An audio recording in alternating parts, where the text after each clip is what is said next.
Le schéma tactique est en place, la stratégie a été analysée et est prête à se déployer. Jeff est sur le terrain comme titulaire, nous sommes prêts.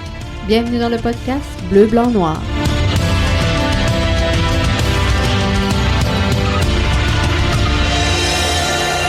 Bienvenue au podcast Bleu, Blanc, Noir, édition du 18 novembre 2020. Ce soir, Jeff Morancy qui est là avec vous. On regarde ensemble qui sera le MVP 2020 de l'Impact de Montréal. Et avant d'arriver à ça, on va regarder les joueurs qui ont bien performé cette saison, les joueurs qui ont peut-être moins bien fait selon nos attentes. Et si on regarde ce qui s'est écrit dans les derniers jours, Éric Montminy de TVA Sport a écrit deux excellents billets donc sur les joueurs qui ont mieux performé et les joueurs qui ont moins bien performé. Donc alors, sans plus attendre, je vais aller rejoindre Émeric pour discuter justement de ces joueurs qui ont bien performé et ceux qui ont causé, sans dire une déception, mais qui ont peut-être pas répondu à la hauteur des attentes. Salut Émeric, ça va bien? Salut, ça va? Ça va super bien. Donc Émeric, juste pour placer en contexte, est à TVA Sport depuis? Je suis à TVA Sport, je te dirais, depuis mai 2018, oui. J'ai quitté le cégep dans le fond, j'ai fait mon stage là, ils m'ont engagé, puis je suis jamais parti. Excellent. Et tu signais donc cette semaine deux excellents billets que j'ai fait spinner justement un petit peu avant le podcast sur les joueurs qui ont un peu déçu cette saison. Je veux qu'on commence par là parce que je veux pas trop qu'on s'éternise là-dessus. On sait que les joueurs suivent un peu le podcast. On va commencer par les déceptions. Oui, c'est ça exactement. On va commencer par ça. On commence par le négatif et on termine avec le positif. Exactement. Donc, je veux qu'on parle. Donc, il y a 5 joueurs que tu as identifiés comme étant peut-être ayant connu des saisons un petit peu plus difficiles. On parle de Raitala. Ouais. Je te laisse aller avec la liste.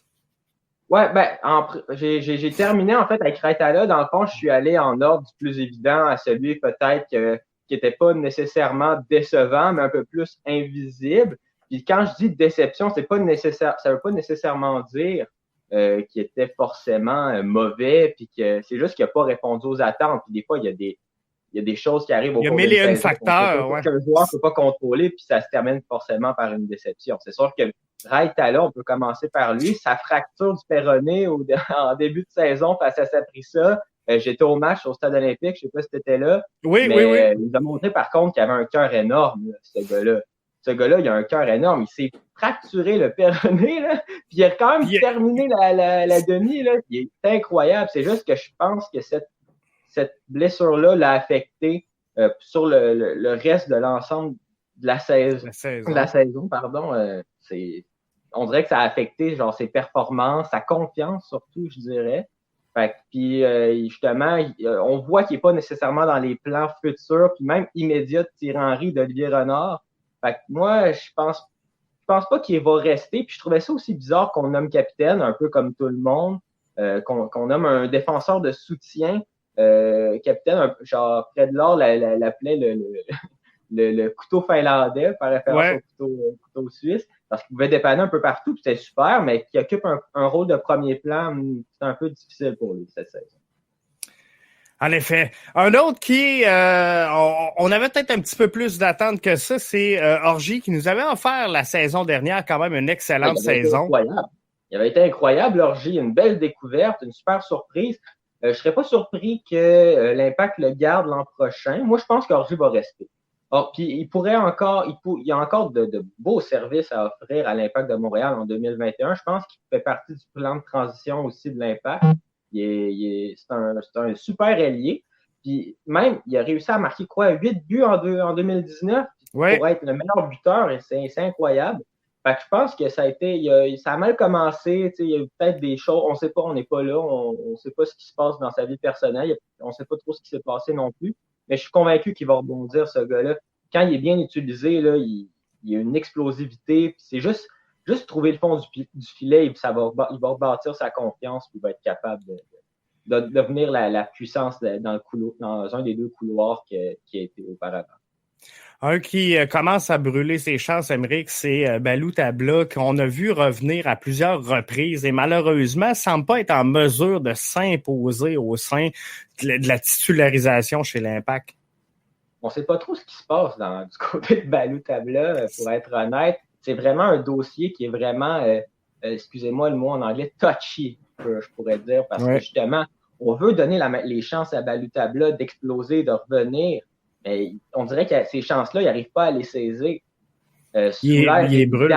Je pense que ça a été un des joueurs les plus boudés par l'ancien entraîneur de l'Olympique lyonnais. Puis ça, je pense pas qu'il est revenu dans les bonnes grâces de Thierry Henry non plus. Là. Vraiment pas. Mais c'est sûr que les blessures, par contre, cette année, ça nous a pas permis de voir un échantillon, un grand échantillon de ce que Balou peut offrir. Moi, je serais prêt à lui donner une deuxième chance si j'étais Thierry Henry, mais après ça serait la chance ultime. Là. Après ça, c'est terminé. Non, il n'y a pas le choix. Il va falloir qu'il concrétise. Je l'avais écrit dans mon blog. Si jamais il trouve le filet, ce gars-là, ça serait pas surprenant de l'avoir débloqué. Il a juste besoin de cette petite étincelle-là. Puis je suis convaincu que Balou, il a du bon soccer à offrir. Ce gars-là est une pépite.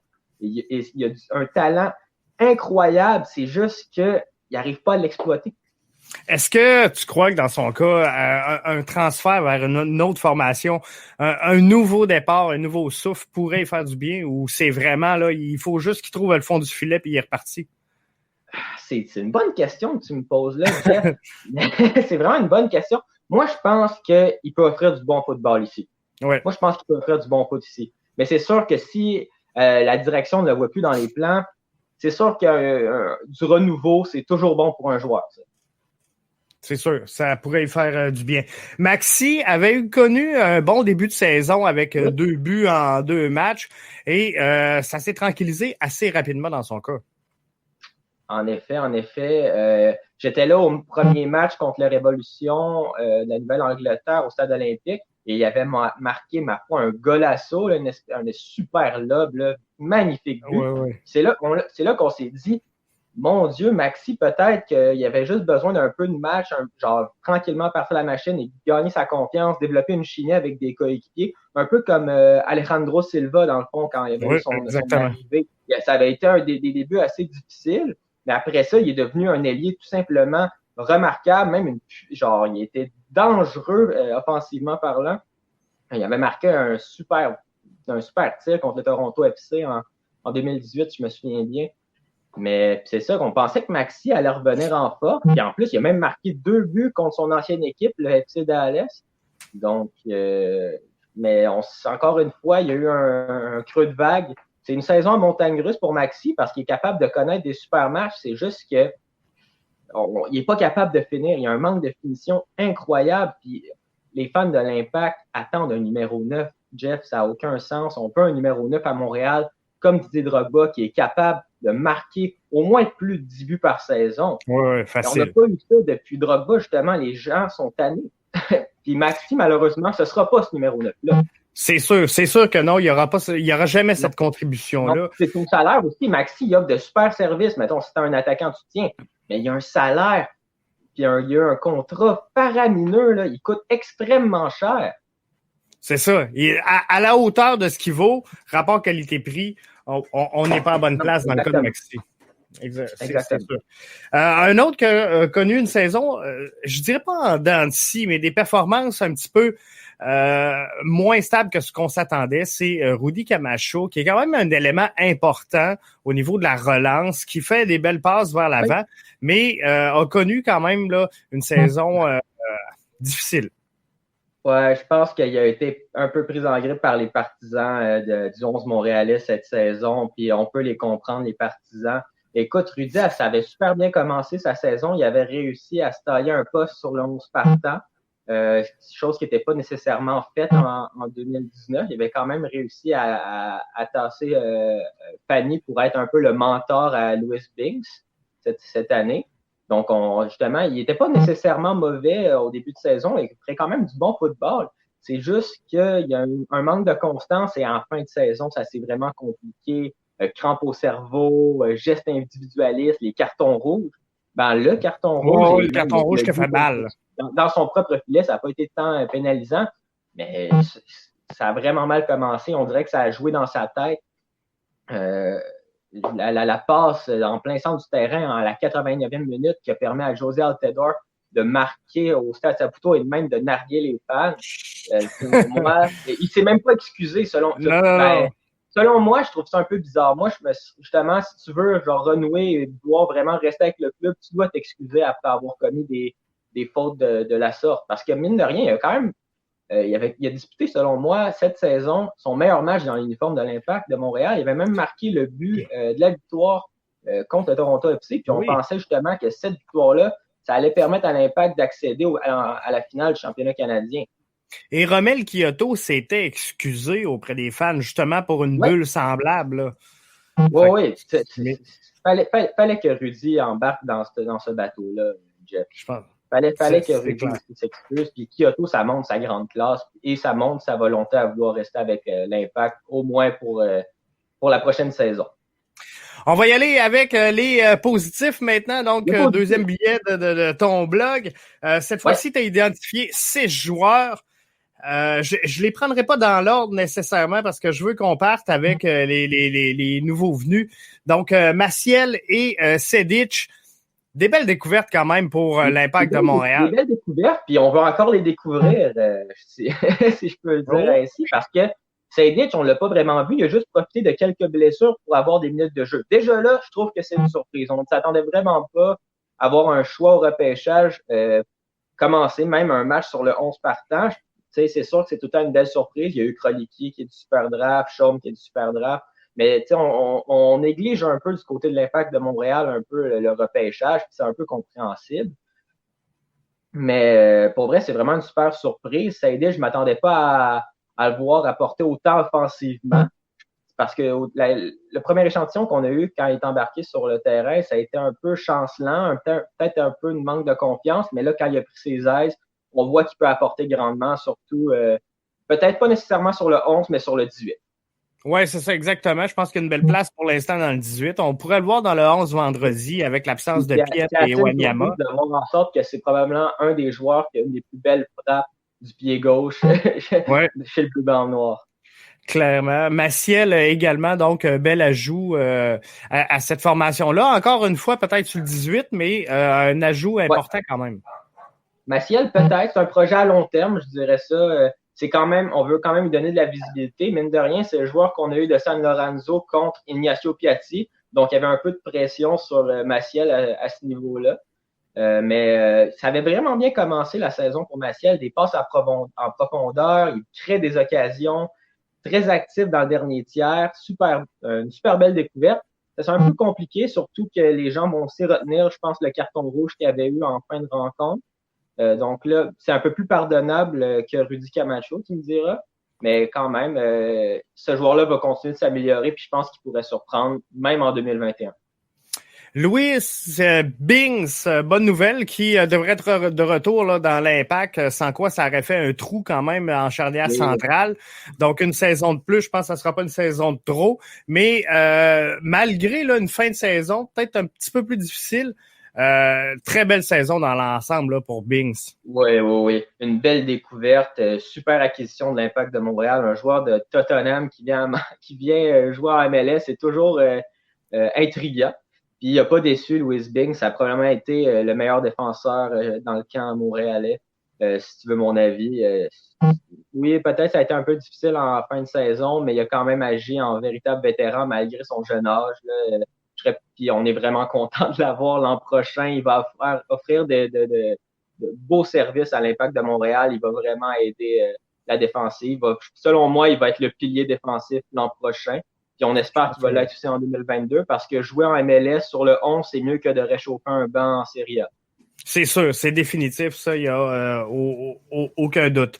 Boyan, est-ce que je me trompe ou malgré que plusieurs partisans du Bleu-Blanc-Noir étaient déçus du départ de Saphir Taider, je pense que ça a donné un nouveau souffle à Boyan et c'est ce qui confirme le fait qu'il a eu une excellente fin de saison et devrait presque, avec ces performances-là, confirmer que l'Impact devrait activer son option.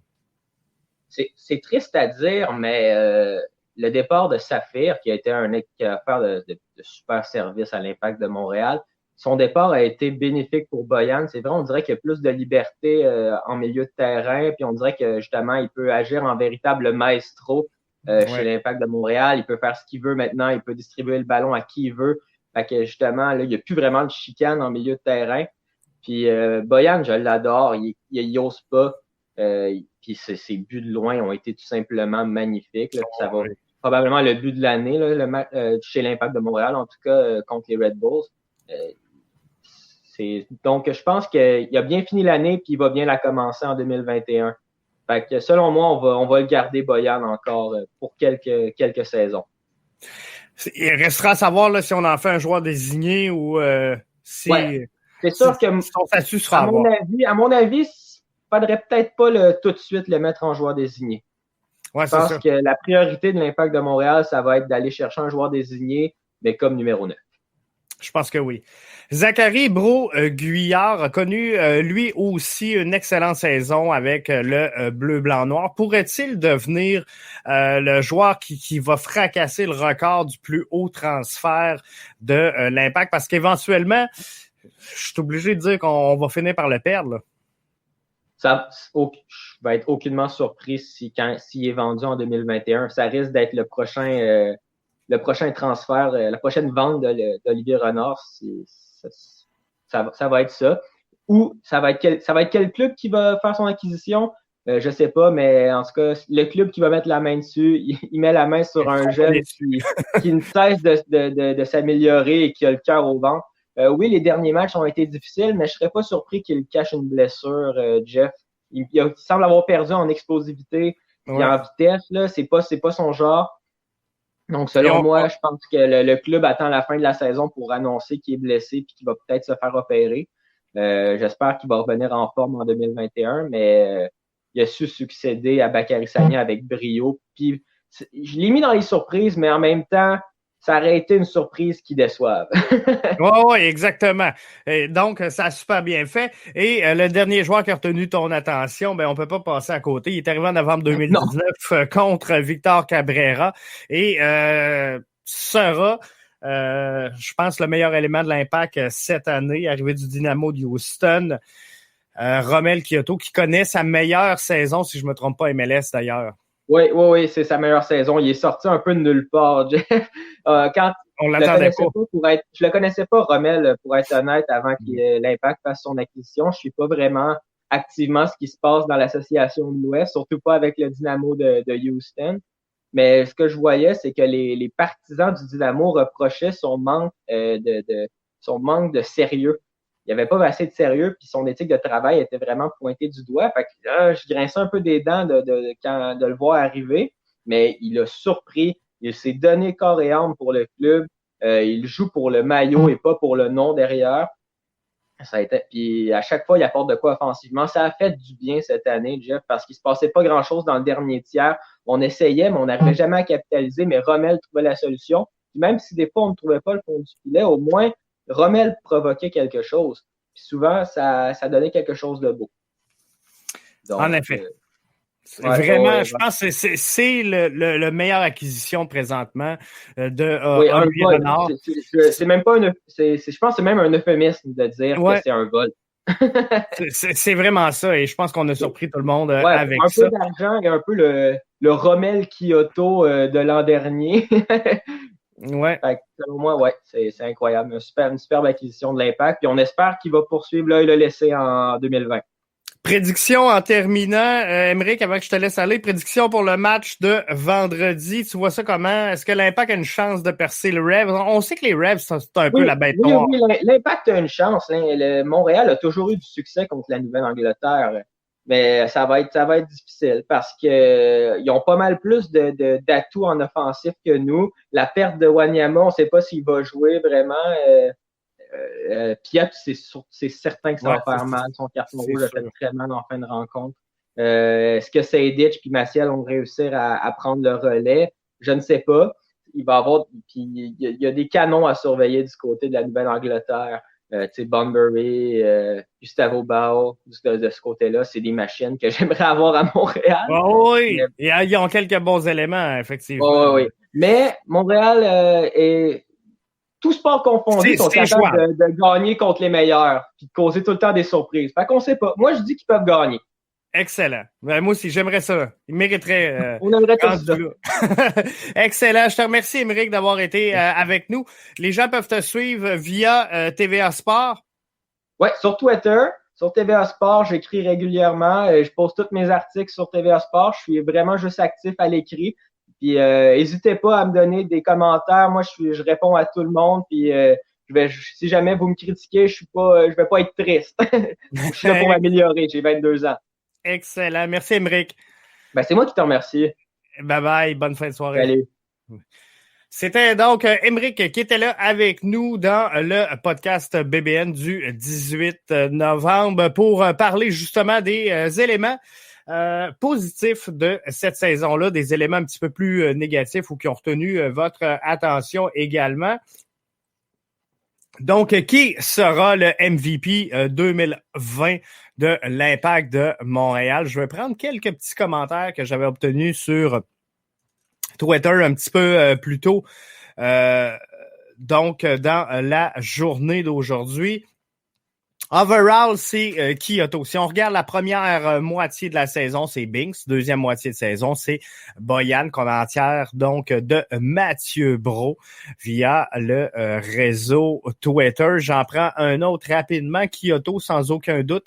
Et mention honorable à Samuel Piette qui joue une position où il devait échouer et pourtant il est plus qu'efficace et indispensable. Je pense qu'effectivement, cette année, on a fait de Samuel Piette un atout très important chez l'Impact de Montréal et on a fait en sorte que il change un peu son style de jeu. Et ça, c'est une bonne nouvelle parce qu'il a réussi, Samuel Piette, à s'adapter. On en parlait tantôt avec Émeric. Ça serait surprenant qu'on voit l'Impact prolonger le contrat de Jukka Raitala pour mille et une raisons. Alors, dans ce cas-ci, je pense que Samuel Piette devrait devenir le nouveau capitaine de l'Impact de Montréal. Je l'espère, en tout cas, on souhaite ça. Donc, on n'a pas le choix. On n'a pas le choix. Le MVP 2020 BBN Média est remis à Romel Kyoto. Toute une révélation. Et comme je vous dis, un échange arrivé en novembre 2019 via un échange avec le Dynamo de Houston. On y reprochait son attitude, on y reprochait son éthique de travail, mais quelle saison pour Romel Kyoto, sa meilleure saison depuis son entrée en MLS. En 2017, Beto Mora qui nous dit justement Romel Kyoto. Je pense que c'est hors de tout doute, c'est le joueur qui aura retenu l'attention cette saison-ci chez l'Impact de Montréal. Donc là-dessus, je veux prendre le temps de remercier Émeric qui s'est rendu disponible pour nous ce soir. Beto Mora qui est là avec nous et qui nous parle de Romel sera mon invité demain, donc dans le podcast Bleu, Blanc, Noir. Ça va me faire plaisir d'y parler, de jaser avec lui. On va regarder un petit peu là. À moins que l'information changerait en cours de journée demain, on sait que la MLS travaille fort pour restreindre un peu le protocole de quarantaine des joueurs qui étaient en sélection nationale, parce que là, il y a beaucoup d'équipes qui ont perdu des éléments importants lors de ces sélections nationales-là. Et présentement, au moment où on se parle, où on enregistre le podcast, on sait que Samuel Piette, ça c'est hors de tout doute, sous le coup d'un carton rouge, sera absent pour le match de vendredi. Mais présentement, l'Impact s'entraîne dans l'optique que Wanyama sera également absent de ce duel très important pour l'Impact de Montréal. Donc, on va regarder en détail avec Beto Mora demain. qui pourrait remplacer le duo Wanyama et Piet sur l'alignement. Plusieurs suggèrent Sedic et Maciel. Donc, on va regarder tout ça parce que moi, je vais peut-être en surprendre plusieurs. Puis bien que j'aime pas, je suis pas le plus grand fan de Camacho, mais sincèrement, moi, je vois une défense à 4 vendredi parce que je pense que l'impact est beaucoup plus solide à 4. Je vois une attaque à 2 puisque l'impact a besoin d'offensive. On veut gagner, peu importe. Et je suis pas sûr que Thierry Henry pourra mettre un schéma tactique au départ et le maintenir tout au long du match. On sait que Thierry Henry, il a cette force et cette capacité-là d'adapter son schéma tactique en cours de jeu. Et je pense que vendredi ne fera pas exception à cette règle. On devrait le voir jouer un peu avec ces éléments tout au long de la rencontre. Donc, moi, je pense que dans un 4-1-2-1-2, avec un Camacho juste devant les 4 défenseurs, Kiza, Binks, Fanny et Broguillard, moi je pense que ça ferait quand même du sens. Et on va regarder le reste en détail demain, donc je vous proposerai de toute façon mon 11. C'est Mathieu qui nous fait le commentaire suivant via la plateforme YouTube. Je vous rappelle que vous pouvez commenter via Facebook, via YouTube, via Twitter, Periscope. On est partout sur toutes les plateformes. Mathieu qui nous dit « C'est un peu drôle de voir le nom de Piet suggéré comme MVP de la saison alors que plusieurs le voyaient sur le banc. » Effectivement, je pense qu'il y en a plein.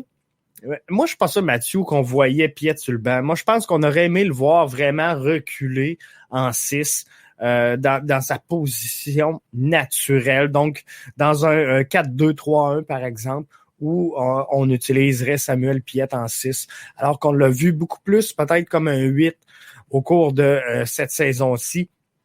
Donc, de le voir reculer, je pense que c'est ce que les gens auraient aimé. Mais compte tenu des circonstances où on a pris de Samuel Piet un 6 naturel pour le développer en 8, je pense qu'on a bien fait tout ça. Mathieu qui nous dit, dans tous les matchs décisifs, Henry a joué à 5 défenseurs et c'est ce qui me stresse, Mathieu, pour le match de vendredi. J'ai tellement l'impression qu'on va jouer en 8, en 5 défenseurs vendredi. Et à mes yeux, à moi, sincèrement, les pires matchs de l'Impact de Montréal sont ceux où on a joué à 5 défenseurs. On dirait qu'on sème une certaine confusion à savoir qui prend vraiment l'axe. Au niveau des couloirs, ça n'a jamais été une difficulté, que ce soit Broguillard et souvent c'était Corrales sur la gauche. On n'a jamais eu vraiment de difficulté à définir le rôle des joueurs de couloir. Mais les 3 dans le milieu, ça a toujours été une certaine confusion dans le schéma tactique à 5, en tout cas à mes yeux, à moi. Donc là-dessus, j'ai trouvé que l'Impact était beaucoup plus équilibré et beaucoup plus solide dans un schéma tactique requérant 4 défenseurs devant le gardien de but. Et faudra voir quelle sera la décision officielle de Thierry Henry pour le match de vendredi. Mais effectivement, dans les matchs décisifs, plus souvent qu'autrement, on a joué soit à 5 défenseurs ou encore là un 3-5-2 là, où on a les 2 latéraux qui redescendaient en défensif pour finalement faire 5 défenseurs, mais 3 en position d'attaque. Donc, on peut l'interpréter, de plusieurs façons. Mais quoi qu'il en soit, demain, on va se questionner justement sur cette formation de départ et quel sera l'alignement de l'Impact de Montréal. Donc, soyez là demain soir, jeudi 20h pour une nouvelle édition de notre podcast Bleu, Blanc, Noir, podcast BBN. Et on va mettre la table donc pour le podcast de vendredi. Ceux et celles qui suivent le podcast en version audio, elle sera placée en ligne dans quelques instants. Vous pourrez partager avec grand plaisir. Je vous remercie d'avoir été là encore une fois ce soir et partager là-dessus. On revient, Romel, MVP 2020 pour l'Impact de Montréal. J'espère que c'était votre choix. J'espère qu'on a tous vu un peu la même chose au cours de cette saison-là. Mes mentions quand même honorables à Wanyama, qui a connu quand même une belle saison, hein, et on n'en a pas trop parlé. Est quand même devenu un élément clé de cette formation-là au cours de cette saison-ci. Binks, début de saison incroyable, une fin de saison un petit peu plus difficile, mais somme toute une bonne saison pour Binks également, qui aurait pu donc être élu MVP 2020, mais je pense que sincèrement, Romel Kyoto vole en plein jour de Olivier Renard, alors qu'il arrivait contre Victor Cabrera du Dynamo de Houston en novembre 2019, qui connaît présentement sa meilleure saison MLS, je le rappelle, depuis son introduction en 2017. Merci d'avoir été des nôtres. Je vous salue. Je vous donne rendez-vous jeudi soir 20h pour une nouvelle édition de votre podcast Bleu, Blanc, Noir.